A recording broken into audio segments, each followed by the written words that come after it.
Who is Jesus? For some, that seems like an easy question, maybe too easy.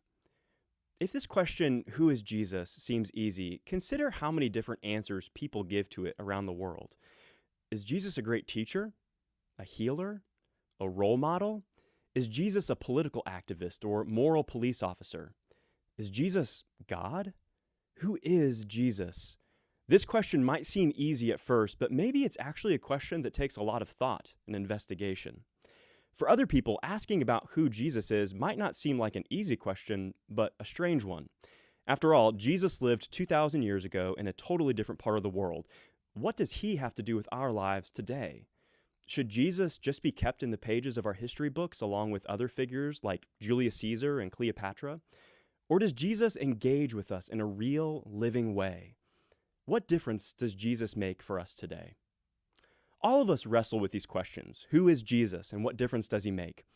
We're going to think about these questions in a 7-part video series that focuses in on Jesus' I am statements in the Gospel according to John. In these 7 famous statements, Jesus tells us about who he is, what difference he makes in our lives today.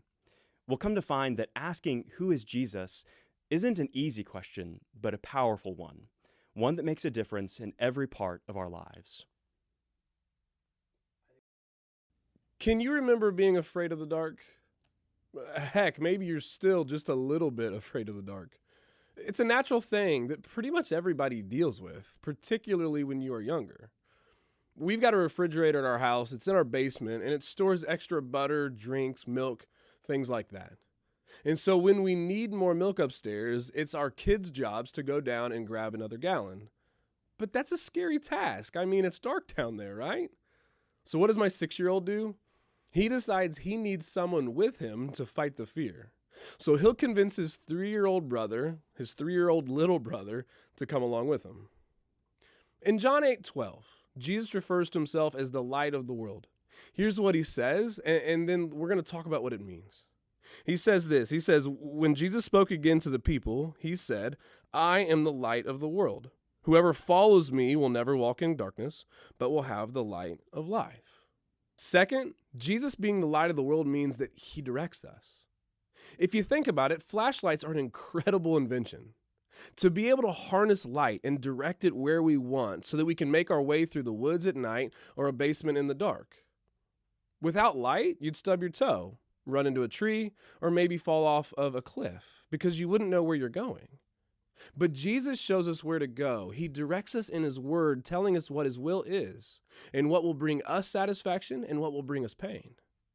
And third, light reveals things. I had this old couch in college that was clearly never vacuumed, and I know that's gross, but that's the normal college way, right? And this couch was right up against this window that would get this bright, blazing sun in the afternoon. The thing was that even without being vacuumed, like basically ever, that couch looked fairly clean, didn't look too dusty.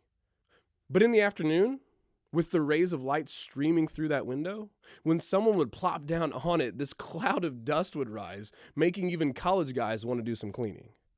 You see, that's what light does. It shows you things that you didn't know were there.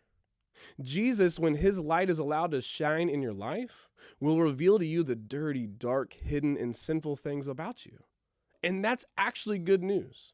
It's good news because he's willing to save you from all of those things. It's good news because now you know the sinful things that have always been there. They're not new. And now you get to address them. So what do you need the light of the world for today? We all have darkness. Maybe your darkness is within you. It's sin and ugliness and selfishness that Jesus needs to reveal and forgive you of. Maybe the darkness is the troubles and hardships that are chasing you and facing you in life. The disappointments, the mistreatment, the family stress. Either way, the answer for us today is to look to Jesus, the light of the world, who drives out fear because he's with us, who directs our paths, and who will reveal things to us so that he might forgive us and heal us. Hey guys, we here at Crossing Students hope these videos serve you well. We'll be putting out new videos each week with all kinds of content. So if you have a question about a video or maybe ideas for new videos, make sure to leave those in the comments below. Don't forget to like and subscribe. Thanks guys.